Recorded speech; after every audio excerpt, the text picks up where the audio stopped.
오늘 여러분과 함께 말씀을 나눌 내용은 사무엘상 11장과 13장으로부터 시작을 하려고 합니다. 사사요 또 하나님의 종이었던 사무엘의 이제 말년의 시기, 그는 이제 나이가 들어가 사사직을 내려놓아야 되는 지경에 와 있습니다. 사사기에서 연장되어 있는 게 사무엘상의 내용이기도 하죠. 여전히 혼란스럽습니다. 그리고 여전히 혼돈 상황에 있고 여전히 신앙적으로도요 정립되지 않았습니다. 여러분 생각해 보세요. 모세는 다른 소원이 없었어요. 요단강을 앞에 놓고 그 가나안 평지를 바라보면서 다른 얘기하지 않았습니다. 신앙 잊어버리지 마라. 믿음 잊어버리지 마라. 그리고 우리 자녀들 신앙과 믿음으로 꼭 세워야 한다. 그래서 거기에 여러 가지 내용들이 나오죠. 우상숭배를 하지 마라. 결혼 문제 신중해라. 여러 가지 내용들이 나옵니다만 핵심은 그거였어요. 그리고 모세는 눈을 감았습니다. 여호수아와 갈렙이 들어갔어요. 그 이후의 시대에 지파들이 땅을 차지하고 들어가는 과정에서 서로가 한 동족이라고 하는 사실이 이제는 지파 중심으로 바뀌게 되었죠. 바뀌게 되면서 그 땅을 정복해 들어가는 과정이 쉽지 않았습니다. 그 다음에 르우벤과 갓과 므낫세 절반의 지파는 요단을 넘지 않았습니다. 그리고 요단 동편에 남아 있기도 했죠. 의견이 달랐습니다. 생각이 달랐어요. 그러니까 그런 시대를 이끌어 간다는 건요, 참 결코 쉽지 않았을 겁니다. 여러분 생각해 보세요. 가정의 가장이 쉽지 않습니다. 그리고 어떤 모임의 수장이 참 쉽지 않아요. 국가를 기억하고 경영하는 것, 기업과 회사도 마찬가지입니다. 결코 쉽지 않아요. 왜? 상황은 늘 우리에게 호의적이지 않습니다. 그와 같은 상황을 헤쳐나가야 되고 이겨나가야 되는 것이 우리에게 주어진 과제이기도 하죠. 자, 사사기가 그렇게 흘러왔어요. 사무엘이 최선을 다했습니다마는 백성들은 달라지지 않았습니다.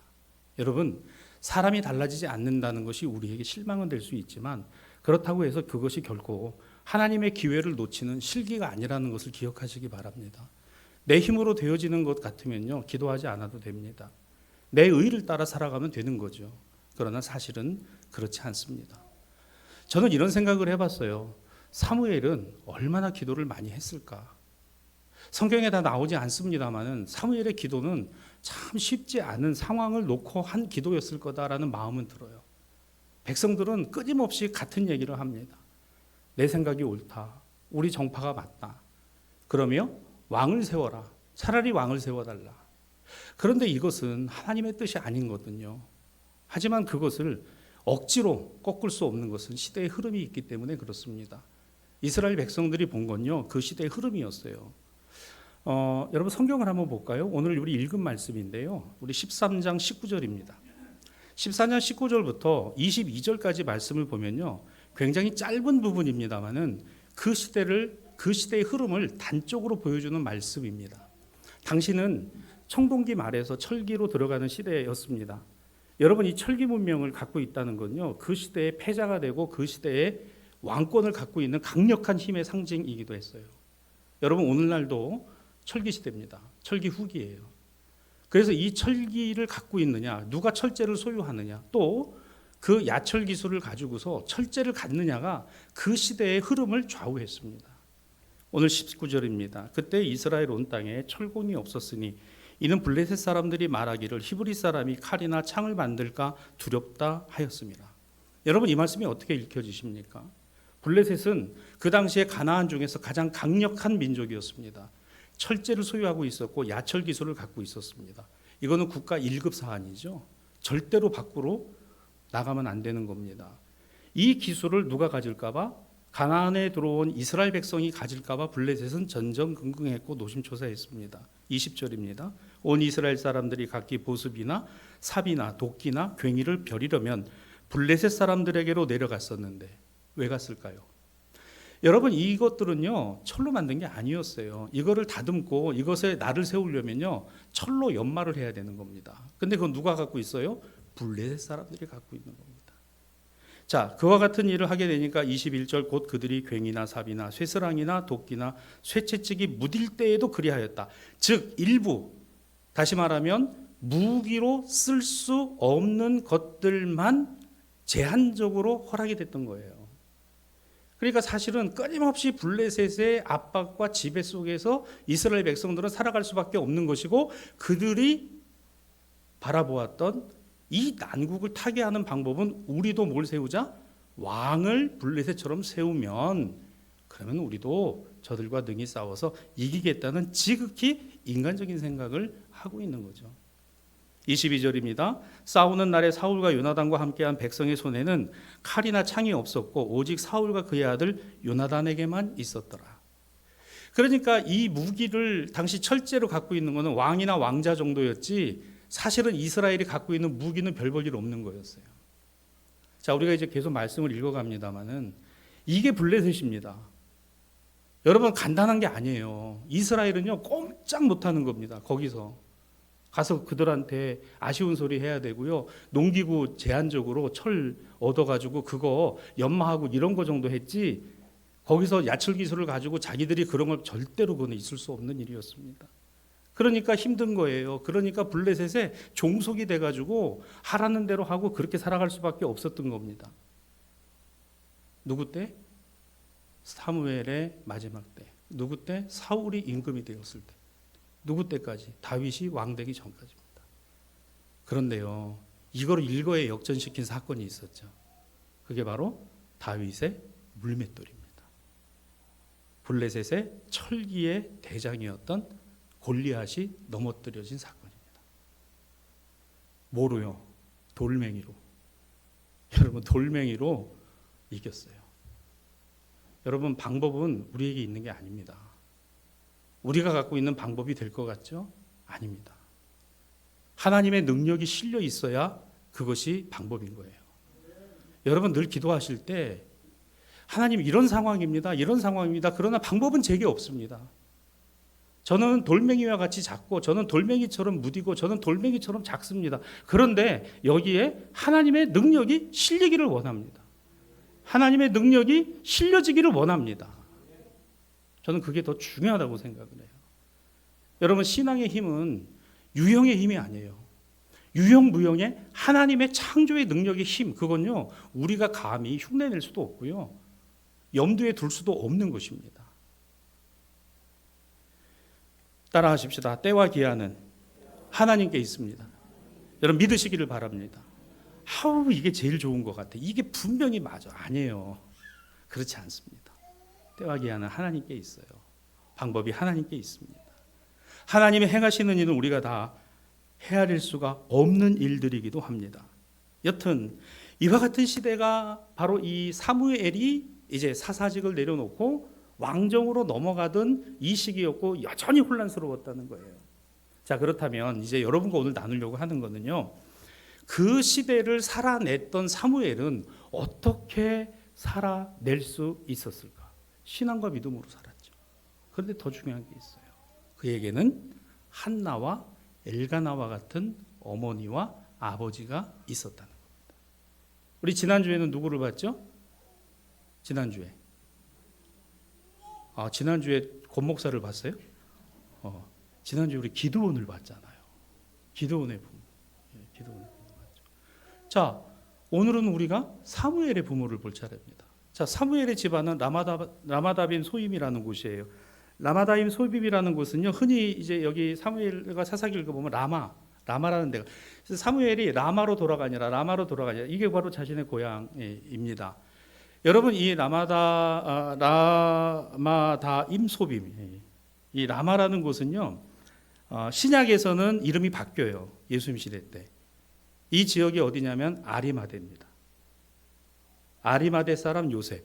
그는 누굽니까? 산헤드린 공회의 의원이었어요. 그리고 그는 부자였습니다. 그리고 그는 예수님의 시신을 안장했던 사람인데, 빌라도에게 가서 예수님 시신을 달라고 했던 유력자, 그가 아리마대, 바로 구약의 사무엘과 같은 고향의 사람인 거예요. 그러니까 참 여러분, 이게 하나님의 그 은혜의 그 시줄과 날줄은요 참 아름답고 오묘합니다. 그렇죠? 여러분, 우리 삶에 아무 의미도 없는 것 같지만요, 이 삶의 시간과 공간의 사건들은요 시줄과 날줄처럼 엮여서 하나님이 이루시는 아름다움이 된다라고 우리는 믿어야 된다는 거예요. 왜? 성경의 역사가 그렇습니다.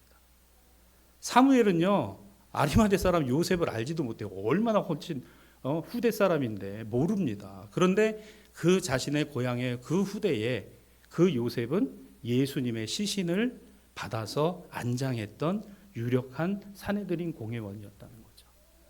참 귀합니다. 여튼 오늘 그 가정에 아버지는 엘가나였어요. 5대에 걸쳐서 성경에 서료될 만큼 유력한 집안이 엘가나입니다. 제가 오늘 설교드리는 내용은 사무엘상 1장과 2장에 있는 내용들입니다. 사무엘을 보려는 거예요. 아니, 그 부모님들을 보려는 겁니다.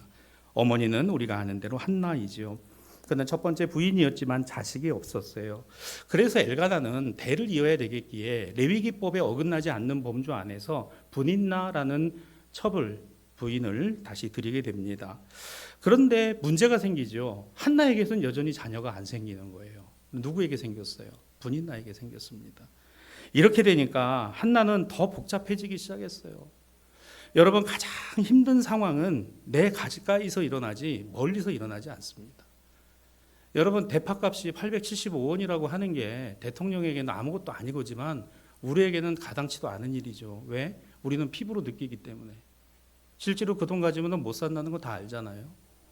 그런데 그거를 맞다라고 이야기하는 것은 어쩌면 우리에게는 먼 얘기 같지만 가장 가까이 있는 이야기이기도 한 겁니다. 여러분, 한나가 가장 힘들었던 게 무엇 때문에 힘들었을까요?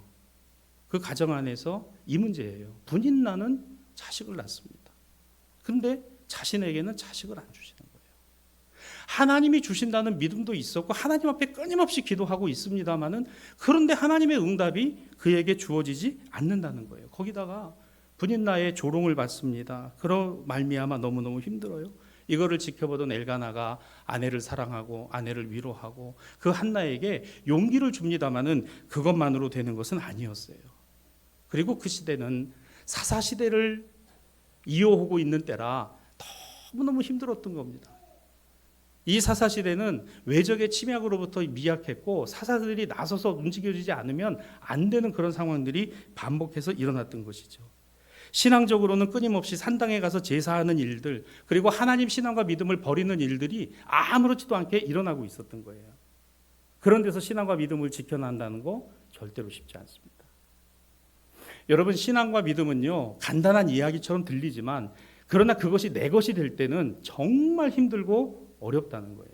오죽하면 사무엘상 1장 30절에 보면은 하나님께서 이렇게 말씀하세요. 나를 존중히 여기는 자를 내가 존중히 여기고 나를 멸시하는 자를 내가 멸시하겠다, 경멸하겠다. 이게 무슨 말입니까? 하나님을 존중히 여기는 자와 경멸하는 자가 명확하게 구별되어 있었다는 거예요. 그러나 대부분은 그 하나님 앞에 우상숭배로 하나님을 섬기는 것이라고 말하는 이들이 훨씬 많았다는 겁니다.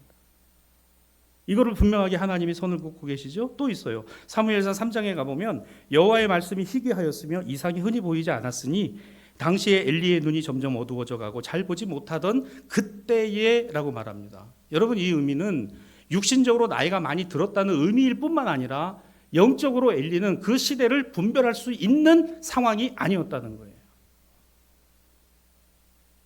여러분, 오늘날 가장 큰 문제가 뭡니까? 우리가 신앙과 믿음을 명확하게 하고 분명하게 하는 게 결코 쉽지 않다는 데 있어요. 올 10월 달에 가면 전 세계 복음주의 목회자들, 평신도들이 모이는 로잔 대회라는 게 열립니다. 제가 시간이 되면 여러분들에게 한번 설명을 제대로 드릴 텐데요. 여러분, 이 로잔 대회라는 것은 자유주의나 인본주의 신학에 반대해서 교회가 복음적으로 어떻게 사회에 반응할 것인가를 고민했던 것입니다. 그래서 스위스 로잔에서 모였을 때 존 스토트 목사님이나 이런 분들이 WCC의 자유주의나 인본주의에 대해서 강력하게 아니다, 복음이, 예수 그리스도의 복음이 세상을 변화시킨다. 아멘이십니까? 이거 당연한 거잖아요. 근데 이게 점점 약화되고 이게 점점 줄어드는 거예요. 안 되겠다. 우리가 이래서는 안 되겠다. 그러면 왜 이렇게 됐을까 생각해 보니까 그냥 개인 구원만 강조하고 그냥 내가 예수 믿고 죽으면 천국 간다고 이것만 그냥 강조하니까 세상에서 어떻게 살고 사회적 책임을 다해야 되는 거, 이거는 등한히 했다라는 자성을 하게 된 거예요. 자책을 하게 된 겁니다. 이게 빌리그레암 목사님. 그 다음에 그 영향을 받은 목사들이 하용조, 홍정길, 이동원, 오카눔입니다. 그리고 이와 같은 신학적 토대를 놓은 것이 서울신학대학의 학장이셨던 조정남 박사. 거예요. 그래서 이 로자는 우리 기독교 대한 선교교회와 굉장히 밀접하게 관련이 되어 있습니다. 이번에 세계대회가 우리나라 인천에서 열려요. 근데 지금 사회적 도전 앞에서 우리가 고민하고 있는 여러 가지 문제들이 있습니다. 여러분 아는 바로 그겁니다. 동성애의 문제, 사회적 차별에 관한 거, 다인종 다문화된 세계와 사회. 자, 여기에 대해서 우리 교회는 어떻게 응답할 것인가? 특히 한국 교회가 갖고 있는 본질적인 문제가 있습니다. 이 세대 단절의 문제, 저출산의 문제. 근데 여기에 대해서 신학적 응답을 지금 어떻게 해야 될지를 모르고 있는 거예요. 저한테도 글을 좀 써달라고 이렇게 왔는데 저도 그게 너무 방대해서 그 부분에 대한 거는 제가 좀 더 저기는 봐야 된다는 이야기는 했는데요. 근데 중요한 건 이거잖아요. 복음이 정답이다. 이것을 부정하는 교회는 하나도 없습니다. 그런데 그 복음이 어떻게 하나님의 능력으로 작용할 거냐라는 것에 대해서는 우리가 너무 등한히 하고 있는 것은 아니냐라는 문제인 거죠. 여러분 어쩌게 보면 사무엘은 그 시대가 다시 3장 1절과 2절을 보여주세요. 여호와의 말씀이 희귀하여 이상이 흔히 보이지 않았다. 엘리는 실로 성소의 제사장이었습니다. 그는 나이가 많이 들어서 눈이 어두워져 갔지만 그 시대의 영적인 면을 제대로 파악하지 못했던 거죠. 그런데 이게 엘리에게서만 끝났느냐? 아닙니다. 엘리의 두 아들이 누구죠? 홈리와 비느하스입니다. 그들은 어떤 아들들이었죠? 아니었어요. 아니었습니다. 세대를 계승해서 엘리의 집안의 차세대였던 홈리와 비느하스는 아버지보다 더 무지하고 더 신앙적으로 하나님과 멀었던 사람들이에요. 그러한 때에 사무엘이 오늘 엘가나와 한나의 가정에 허락된 겁니다. 얼마나 귀한가요? 우리는 우리의 자녀들이 잘 되기를 원합니다. 그 잘됨이 하나님이 인정하시는 잘됨, 하나님을 인정하는 잘됨, 그리고 하나님이 도우심을 날마다 경험하는 잘됨이기를 원합니다. 여러분 이 기도가 저와 여러분의 기도인 줄로 믿습니다. 그러면 이 사무엘의 부모들은 바로 그런 기도를 한 거죠. 사무엘상 1장 10절입니다. 한나가 마음이 괴로워서 여호와께 기도하고 통곡했다.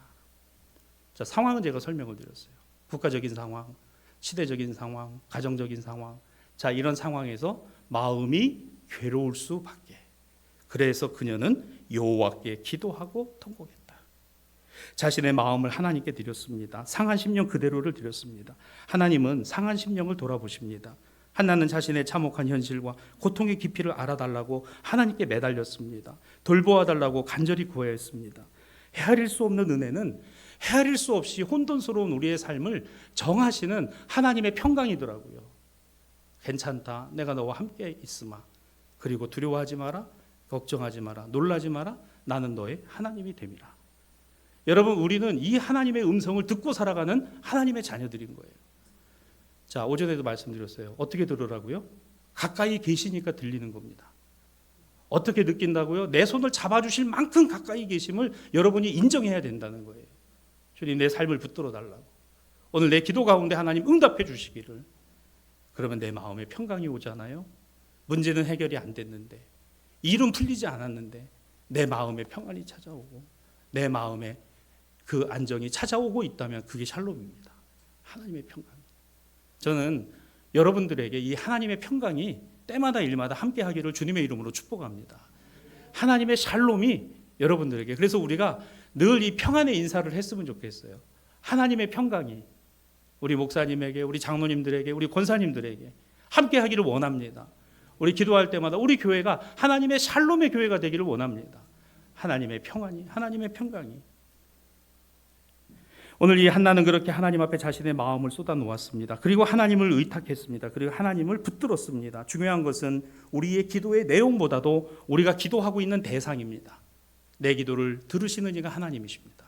내 기도에 함께 하시는 분이 하나님이십니다. 그래서 한나는 이렇게 고백하죠. 사무엘상 1장 15절입니다.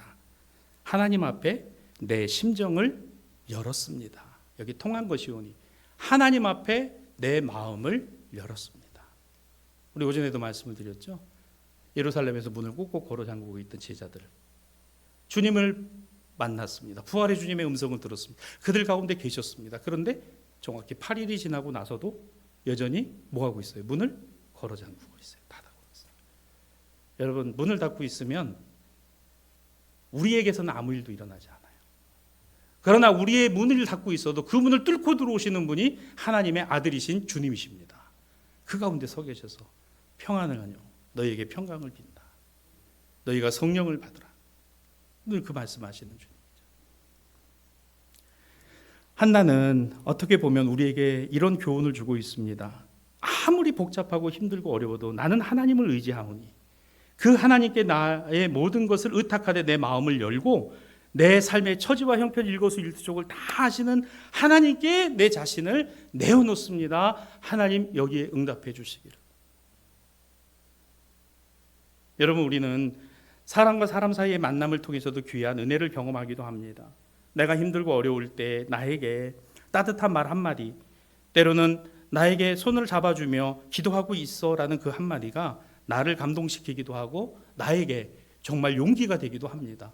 사람의 말이 그럴진데 전능하신 하나님의 말씀이, 능력이 오늘 우리를 붙들고 있음을 내가 안다면 두려워하지 말라, 놀라지 마라, 겁내지 마라, 나는 너의 하나님이 됨이라. 여러분, 이 말씀이 우리에게 얼마나 큰 힘이 되겠습니까? 큰 의미가 되겠습니까? 말씀을 정리합니다. 우리가 결코 말을 많이 해야 하나님이 들으시는 것은 아니에요. 말을 많이 하지 않아도. 우리는 하지만 하나님의 응답을 오래도록 기다릴 필요는 없습니다. 가장 가까운 응답은 이겁니다. 오늘 내 기도를 하나님이 들으셨다.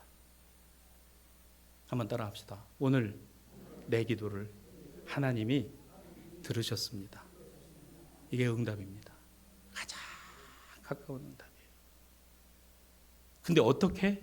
자, 그 어떻게는 방법은 우리에게 있지 않아요. 하나님께 있어요. 그러나 우리에게 무엇을? 가장 좋은 것을, 가장 귀하고 아름다운 것으로 주실 줄 믿습니다. 이게 응답이죠. 그러면 여러분 걱정하지 마세요. 염려하지 마시고 두려워하지 마시고 우리 가는 길 주님이 아십니다. 우리의 처지와 형편, 우리 마음의 것도 아십니다. 꼭꼭 걸어 잠그고 있지 말고 활짝 열어놓으세요. 주님 앞에 말이죠. 주님은 그게 장애가 되지 않아요. 다만 우리에게 장애가 될 뿐입니다. 우리에게 걸림돌이 되는 겁니다. 그래서일까요? 한나는 구하기만 한 기도를 한 것이 아니라 하나님의 응답하심을 그녀는 확신하고 있었던 것이죠. 자신의 뜻이 관철되는 것만의 응답이 아니라 하나님의 섭리와 역사를 그녀는 믿고 기다렸던 겁니다. 여러분, 기다려보세요. 여러분 꼭 기다려보시기 바랍니다. 그것이 한 달이고 그것이 반년이고 그것이 1년이고 그것이 10년이더라도요.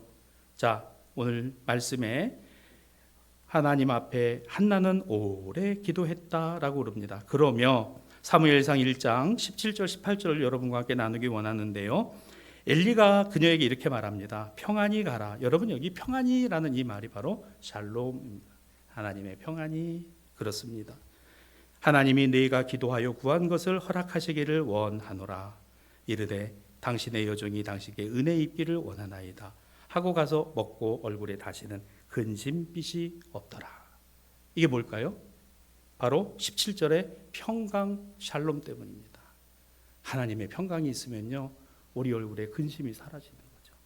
근심이 떠나가는 게 아니에요. 근심이 해결된 게 아닙니다. 그러나 그 근심의 빛이 사라지게 되는 것은 하나님의 평강, 하나님의 평강. 이런 어머니의 아들이 누구였다? 사무엘이었다. 이런 아내를 사랑한 것이 엘가나 사무엘의 아버지였다. 그 신앙과 믿음의 열매가 사무엘이었다라는 겁니다.